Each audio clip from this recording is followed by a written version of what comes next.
আসসালামু আলাইকুম।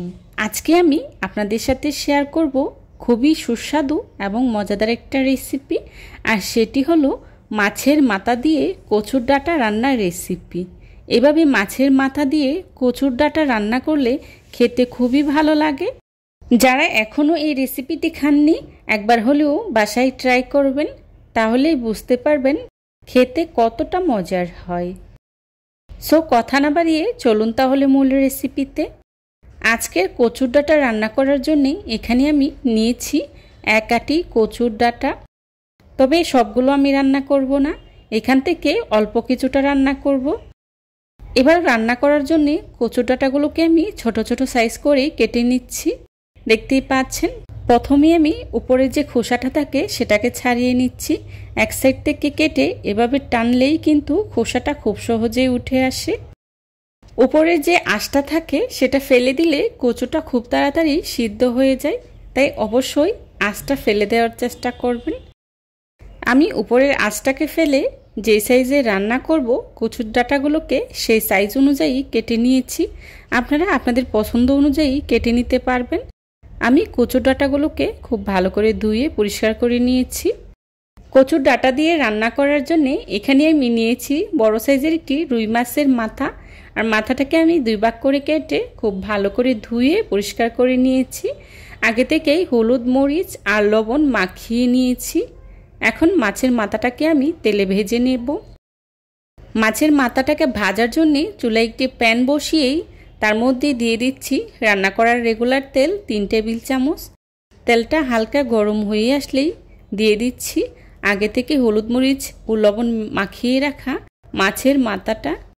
মাছের মাথাগুলো দিয়ে খুব ভালো করে উল্টে পাল্টে ভেজে নেব। মাছের মাথাটাকে আমি কিছুটা লাল লাল করেই ভেজে নিচ্ছি। আপনারা আপনাদের পছন্দ অনুযায়ী ভেজে নিতে পারেন। আপনারা চাইলে মাছের মাথাটাকে কষিয়েও কচুর ডাঁটাটা রান্না করে নিতে পারবেন, আবার চাইলে এভাবে আমার মতো ভেজেও রান্নাটা করে নিতে পারবেন। তবে যেভাবেই রান্নাটা করেন না কেন খেতে কিন্তু দুর্দান্ত লাগে। আমার মাছের মাথাটা ভেজে নেওয়া হয়ে গিয়েছে, এবার চুলা থেকে নামিয়ে নিচ্ছি। এবার মাছ ভাজা তেলেই দিয়ে দিচ্ছি পেঁয়াজ কুচি 1/4 কাপ। এখন পেঁয়াজটাকে আমি কিছুক্ষণ ভেজে নেব। পেঁয়াজটাকে আমি খুব বেশি ভাজবো না। পেঁয়াজটা যখন কিছুটা নরম হয়ে আসবে তখনই এর মধ্যেই দিয়ে দিচ্ছি 1 টেবিল চামচ রসুন বাটা।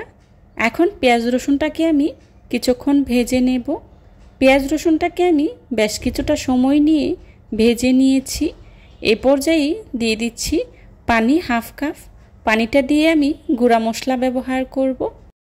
দিয়ে দিচ্ছি 1 চা চামচ লাল মরিচের গুঁড়া। মরিচের গুঁড়াটা আপনারা আপনাদের পছন্দ অনুযায়ী ব্যবহার করবেন।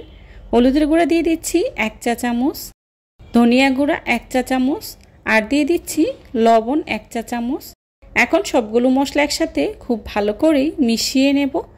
মেশানো হয়ে গেলে মশলাটাকে আমি কিছুক্ষণ কষিয়ে নেব। মশলাটাকে আমি বেশ কিছুটা সময় নিয়ে খুব ভালো করে কষিয়ে নিয়েছি। দেখতেই পাচ্ছেন তেলটা উপরে ভেসে উঠেছে।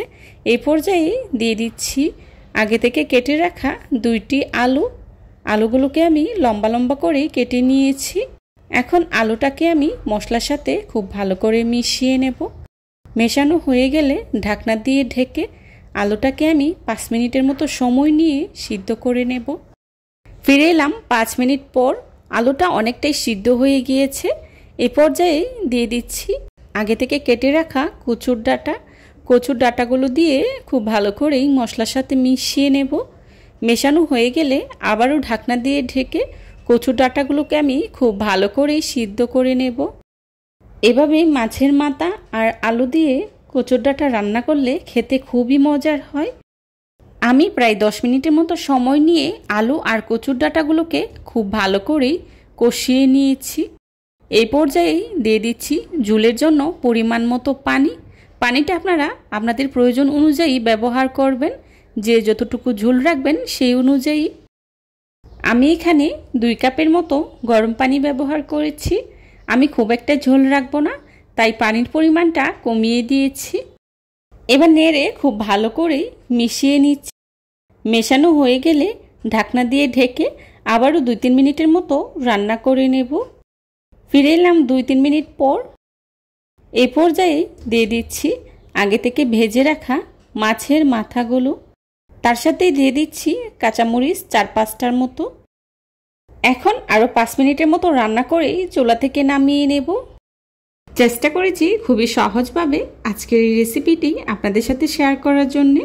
আশা করছি আমার আজকের এই রেসিপিটি আপনাদের কাছে খুবই ভালো লাগবে। যদি ভালো লাগে তাহলে অবশ্যই লাইক, কমেন্ট, শেয়ার করতে ভুলবেন না। আপনাদের একটি লাইক এবং একটি কমেন্টস আমাদেরকে নতুন নতুন কন্টেন্ট তৈরি করতে অনেক উৎসাহিত করে। আমার কচুর ডাঁটা রান্নাটা অলমোস্ট ডান। এবার চুলা থেকে নামিয়ে একটি সার্ভিং ডিশে সার্ভ করে নিচ্ছি। যারা এতক্ষণ ধৈর্য সহকারে আমার ভিডিওটি দেখেছেন তাদেরকে জানাই অসংখ্য ধন্যবাদ। এ ধরনের সব ঘরোয়া এবং মজার মজার রেসিপি পেতে আমার চ্যানেলটি ভিজিট করে আসবেন প্লিজ। আমার পরবর্তী রেসিপি দেখার আমন্ত্রণ জানিয়ে আজকের মতো এখানেই বিদায় নিচ্ছি। সবাই ভালো থাকবেন, সুস্থ থাকবেন। আল্লাহ হাফিজ। আসসালামু আলাইকুম।